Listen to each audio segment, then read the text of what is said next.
Es increíble cómo las diferentes culturas tienen la Biblia en su propio idioma. E inclusive algunas tenemos más de una versión a nuestra disposición. Pero ¿cree usted que en tantos miles de años el texto no ha sufrido ninguna variación, no se le ha añadido nada ni se le ha quitado nada? ¿Cree usted que las palabras mantienen el mismo significado a pesar de estos tantos años que han transcurrido? ¿Cuántas conclusiones pudieran estar basadas en detalles que nunca han existido?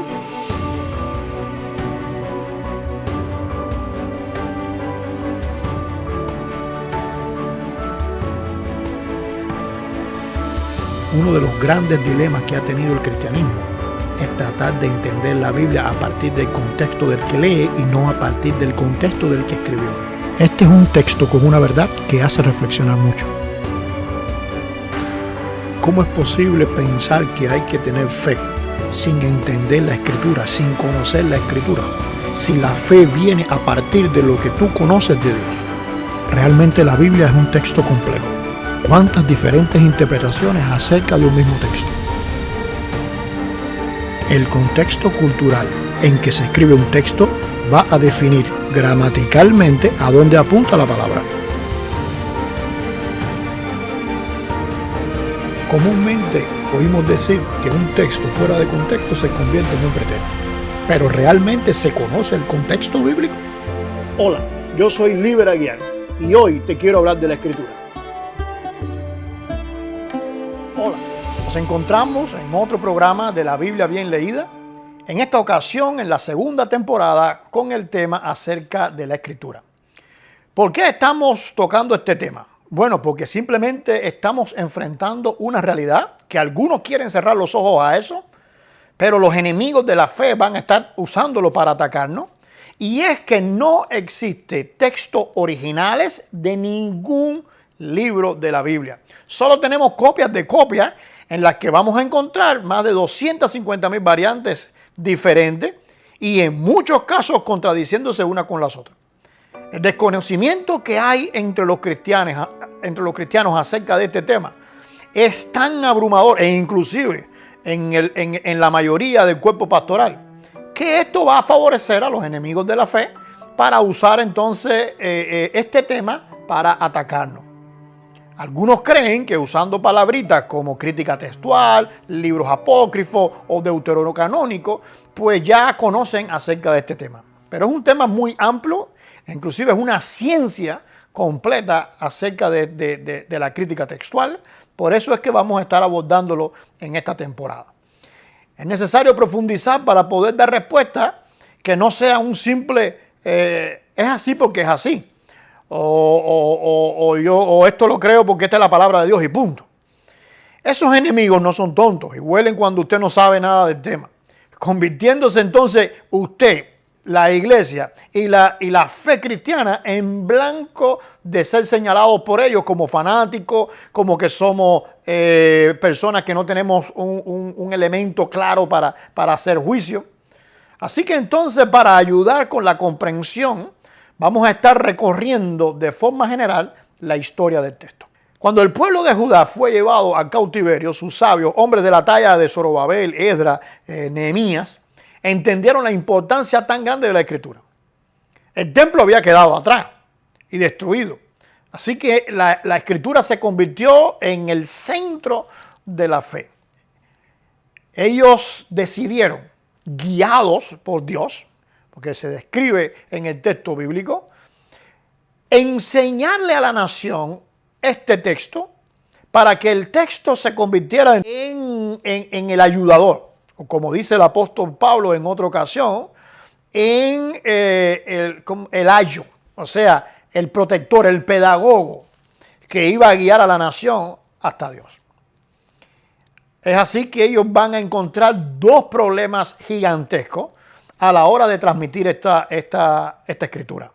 Por un lado, el pueblo que había quedado en Israel estaba ajeno totalmente a este texto en comparación con los que venían del cautiverio. Recordemos que antes el servicio dependía completamente de los sacerdotes, así que la multitud de la nación no conocía el texto, los detalles del texto.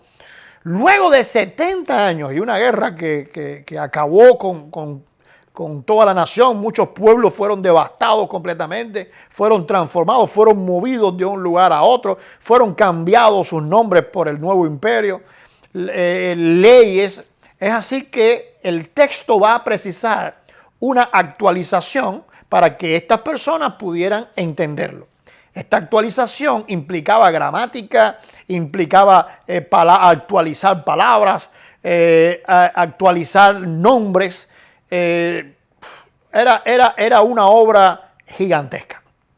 Por otro lado, las tribus del norte, recordamos que con Jeroboam, la tribu quedó dividida, el país quedó dividido en las tribus del norte y las tribus del sur.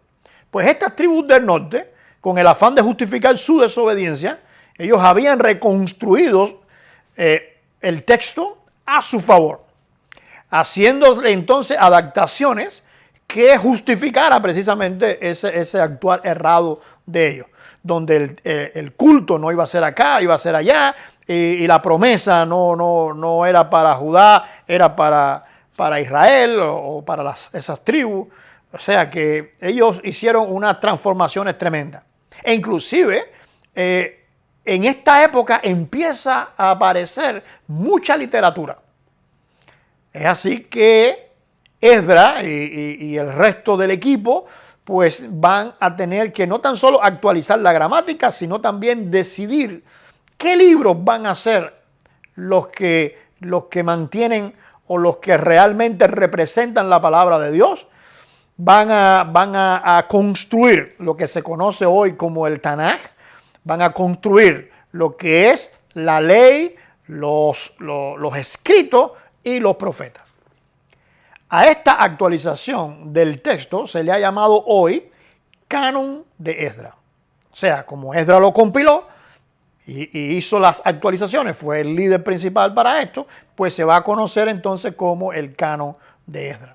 Sin embargo, aunque sabemos que existió, tenemos que reconocer también que hoy no contamos con ninguna de las copias que represente exactamente ese canon y mucho menos el original. Así que pudiéramos plantearnos otra pregunta. ¿Por qué desapareció el canon de Esdras? Después de varios años y cambios sociales, algunos de esos maestros que Esdras había comisionado y otros que fueron pasando de una generación a otra, comisionando unos maestros a otros maestros, pues sintieron la misma libertad de actualizar el texto. En este momento, no con la misma autorización que tuvo Esdras, sino que ellos creyeron oportuno, por su lógica o por las situaciones que estaban pasando, creyeron oportuna la actualización del texto. Y aquí es donde la gnosis comenzó a jugar un papel importante, como vimos en la temporada primera. La gnosis entonces fue una ciencia que comenzó a guiar a estos, pudiéramos decir, maestros y líderes, a no tan solo crear nueva literatura, sino a sentir la libertad de tomar decisiones sobre el texto en beneficio de lo que ellos consideraban la fe. Sabemos que para el tiempo de Jesús habían 3 textos diferentes en el templo, de los cuales nos ha llegado una traducción de ese texto, no el original ni una copia de ese texto, sino una traducción a través de lo que conocemos hoy como la Septuaginta.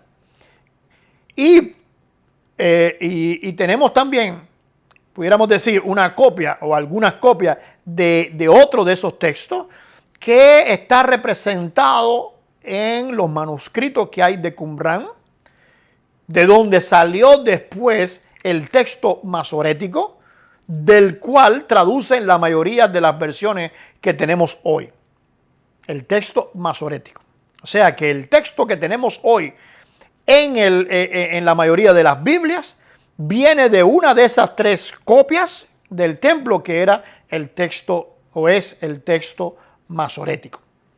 Ahora, cuando usted lee el Nuevo Testamento, usted va a ver muchas citas del Antiguo. El asunto está que ese texto que tenemos en griego, porque no hay ningún libro del Nuevo Testamento en hebreo. Lo que tenemos, lo tenemos en griego. Así que entonces hay una traducción del texto antiguo al griego. Muchos pensaron que esta traducción representaba la Septuaginta, porque es más lógico, si existe una traducción en griego que es la Septuaginta, pues entonces yo voy a usar esa si estoy hablando en griego o si estoy escribiendo en griego. Pero nos encontramos un gran problema. En muchos de los textos que existen en el Nuevo Testamento hay una diferencia marcada con la Septuaginta. Así que entonces los especialistas del tema de la lingüística han entendido que ese tercer texto que faltaría de los textos que estaban en el templo en tiempos de Jesús es el texto que fue usado por Jesús y los apóstoles y que ellos fueron traduciendo a medida que fueron escribiéndose los textos al griego o tal vez señalándolo.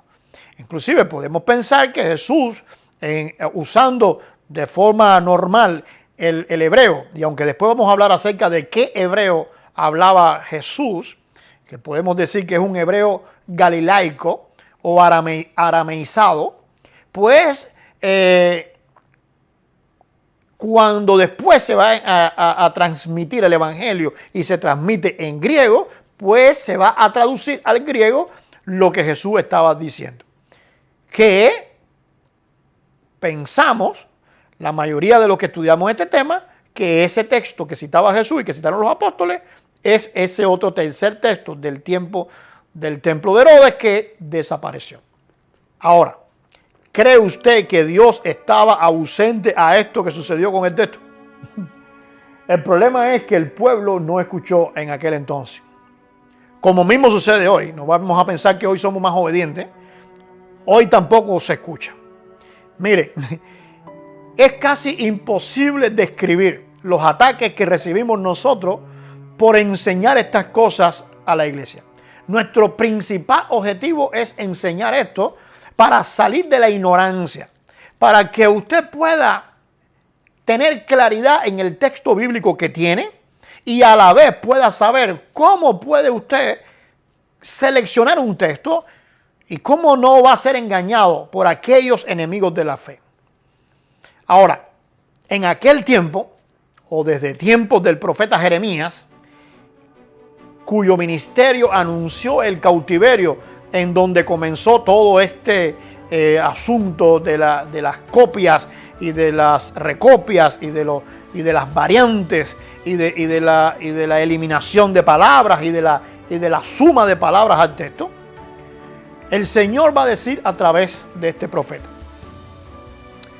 ¿cómo decís nosotros somos sabios y la ley de Jehová está con nosotros? Ciertamente, y escuche bien lo que dice, la ha cambiado en mentira la pluma mentirosa del escriba. Ese texto es una realidad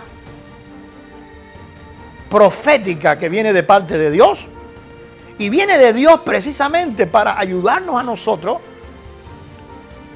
a no ser engañados y a ser humildes a la hora de hablar de este tema.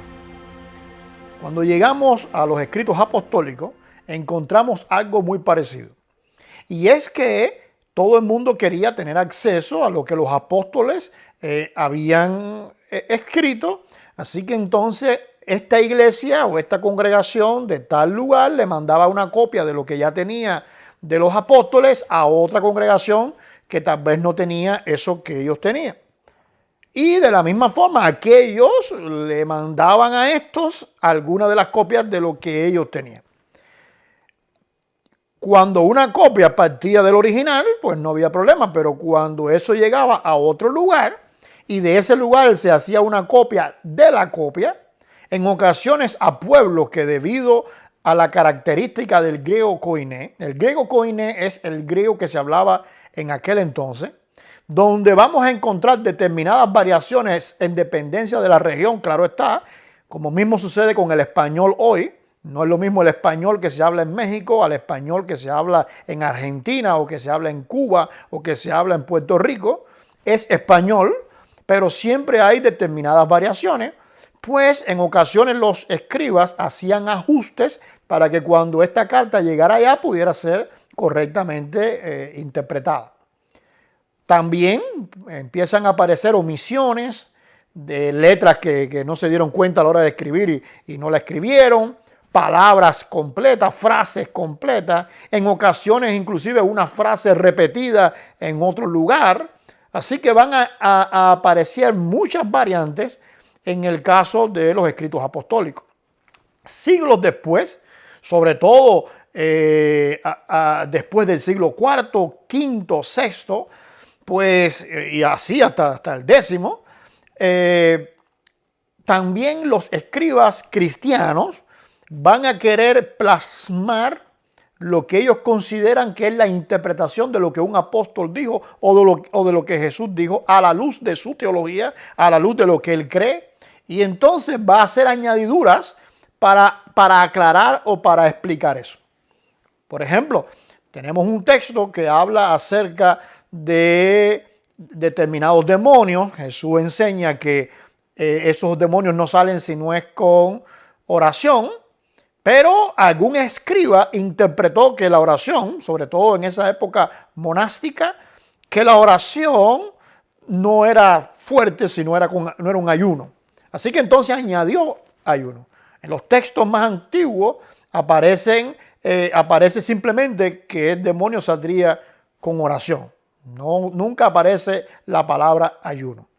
De la misma forma, muchos, como decíamos un rato, muchos escribas van a estar actualizando el texto para que la gente entendiera. Hoy nosotros miramos eso como un delito, pudiéramos decir, pero tenemos que entender que en aquel tiempo, lo mismo sucedió para el tiempo antes de Jesús.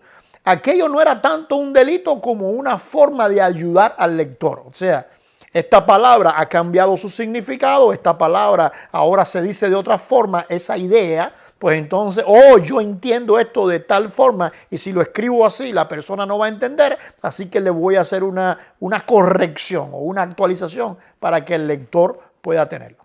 El asunto está que en realidad encontramos un gran dilema. Los escritos apostólicos van a tener muchas más variantes, muchos más cambios, errores, que el texto o llamado texto del Antiguo Testamento. Alguien preguntaba en alguna ocasión, bueno, ¿y aquellos grandes hombres de Dios que tuvieron en sus Biblias errores?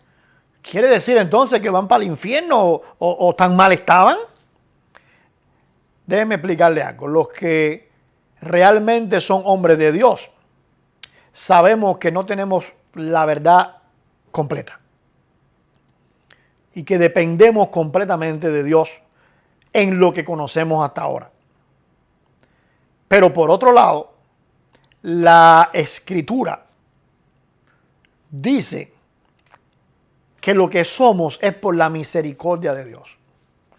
No depende de un conocimiento X que usted tenga, sino depende completamente de la gracia de Dios.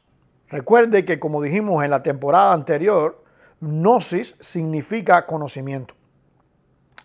Era la ciencia que trató de desarrollar o justificar el pecado del ser humano, encontrándole algún camino o una solución a su problema, a sus situaciones adversas, a su espiritualidad caída. Así que entonces, a través del conocimiento, se pretendía llegar a la plenitud de la deidad y por lo tanto este conocimiento debía ser un conocimiento especial que le diera una autorrealización y una plenitud al ser humano. Si usted se ha hecho esta misma pregunta, es porque también de alguna forma la gnosis ha llegado hasta usted. No quiere decir, escuche bien esto, no quiere decir que usted sea gnóstico, claro está, sino que su análisis es consecuencia de los conceptos gnósticos que han llegado hasta usted, aún disfrazados de cristianismo. Mira, déjame explicar algo sencillo. Nadie va al infierno o es mal cristiano por tener un conocimiento errado. El juicio sobre los hombres solo compete a Dios. La salvación, el pecado, no tiene nada que ver con los conceptos que se tiene o con el análisis que usted haga o lo que usted interprete de la Biblia o lo que un maestro le enseñó, sino que tiene que ver con la naturaleza del ser humano y la acción divina en usted. ¿Cuántos conceptos errados puede tener o pudo tener aquel ladrón en la cruz? Él no fue ni a escuela dominical, él no estuvo en ningún discipulado, de hecho no participó en este discipulado DICDAC que nosotros hemos diseñado. Sin embargo, aquella noche, él entró en el paraíso. Ahora, tenemos delante de nosotros el anuncio que hace, no yo, no Liber Aguiar, sino el anuncio que hace Dios diciéndonos que la pluma mentirosa del escriba nos tiene que hacer entender que no somos tan sabios nada. Hay muchas cosas que vamos a depender completamente de la comunión y de la interacción con Dios. Muy seguro estoy que esos hombres de Dios, ante esta verdad, si es que no conocieron este texto, pero ante esta verdad, humildemente rectificarían en sus postulados y humildemente estuvieran a favor de la enseñanza que Dios trae. Hay algo que queremos dejar muy claro desde el inicio de esta segunda temporada de la Biblia Bien Leída. Y es que usted puede tener la completa seguridad que en esta temporada no estamos tratando de denigrar, de destruir, de criticar la palabra de Dios, porque creemos que todavía hoy, aleluya, la palabra sigue siendo viva y eficaz. Pero, por otro lado, tenemos la responsabilidad, los que conocemos estos temas, ante Dios, porque el propio Señor habló en ese texto que hablamos de Jeremías. Tenemos la responsabilidad ante el Señor de enseñar estos temas, de corregir la senda, de hablar del asunto de una forma espiritual, de una forma ordenada,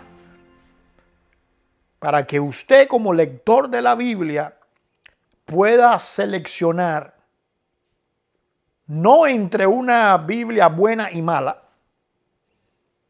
porque todas contienen la palabra de Dios, o entre una versión buena y mala, sino entre una buena y una mejor.